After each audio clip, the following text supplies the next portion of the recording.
Time now for better food. Easter was yesterday, and maybe a lot of you have leftover goods. And spring break is coming. Yeah. And guess what? I don't want to spend spring break in the kitchen. Can you make your family work and have a nice meal, Chef?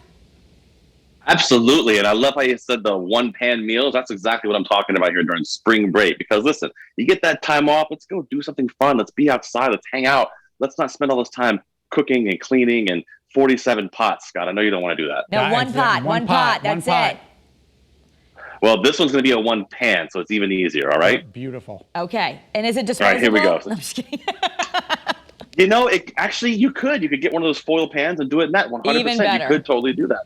Yeah. So what I've got here is just some cut up vegetables, right? Just some vegetables I got cut up. You can see on my overhead camera, I've got a little chicken diced up, a little peppers, a little asparagus, carrots, some onions. This is just what I had in the refrigerator this morning. So, I kind of literally just went in there, found what was in there, and chopped it up.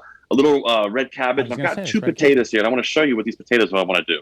Right? Okay. These potatoes, the way we're going to roast the stuff in the oven, you kind of want these things to all be the same size. So I'm going to split the potatoes down the middle. You can see on my overhead cam there, and I'm just going to give them a once or 3 or 4 times through, depending on how big the potato is. You kind of just want them all to be the same size. That's the important part here, okay? So what we're going to do is take all these vegetables and the potatoes and put them in here. Now, I've been coming on this show for years now, trying to help give you guys tips to cook and what we can make and how to do things. Does anybody have any idea why I have all the stuff the same size? Because it will cook more evenly.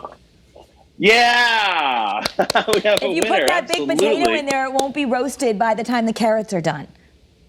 Kara, I love that you pay attention to me. It makes me feel so happy. Chef, all right, here we go. So then I'm going to... Can I substitute hard-boiled eggs from Easter instead of the potatoes? No.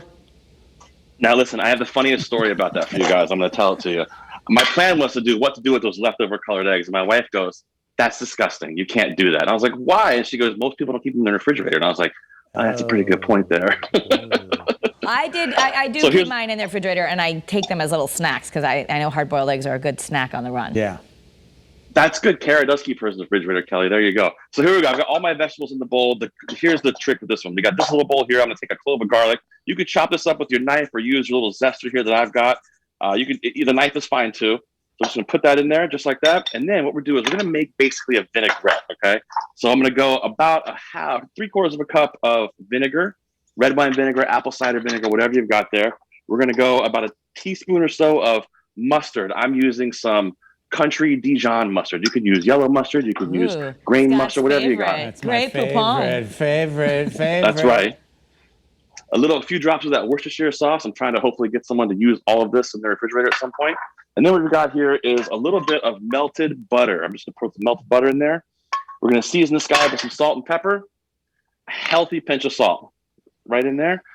Few cranks of black pepper, and always use fresh cracked black pepper. If you use that pre-ground stuff, and sometimes that's all you have, I get it, but the pre-ground stuff has been ground 15 years ago and be sitting on a shelf. So use the fresh stuff. It's much better for you and tastes better.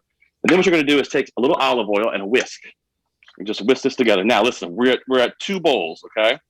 And I would actually probably just done this in a bowl with the vegetables, but I just want to show you guys. So I'm at 2 bowls and a pan. That's all we're going to use here. This is easy. And these bowls can go in the dishwasher. So we've got our dressing mixed up here. Yep. We've got a sheet pan right here, right? So what I like to use when I'm making this recipe is I like to use that parchment paper instead of foil because parchment paper is less likely to stick. But parchment paper never sits flat in your pan. I'm going to show you guys the chef trick for this. You ready? Yep.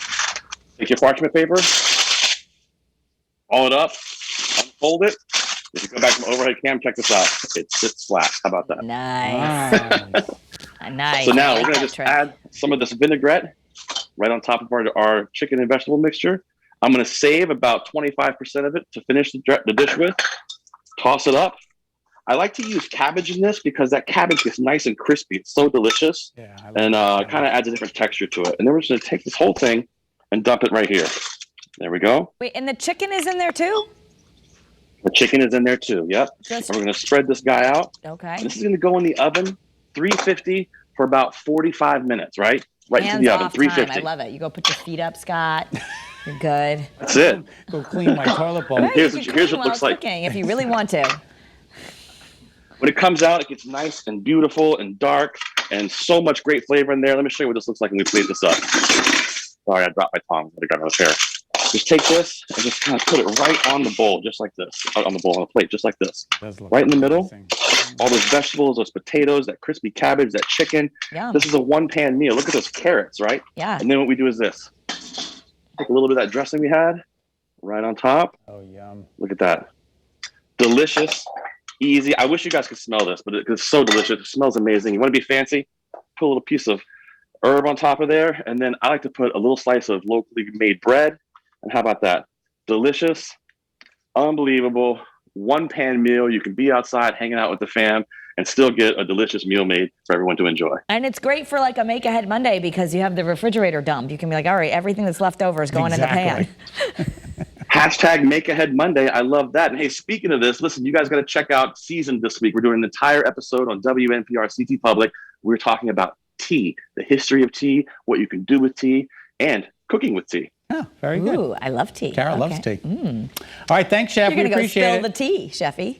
Spill the Happy tea. Monday, guys. Thank you.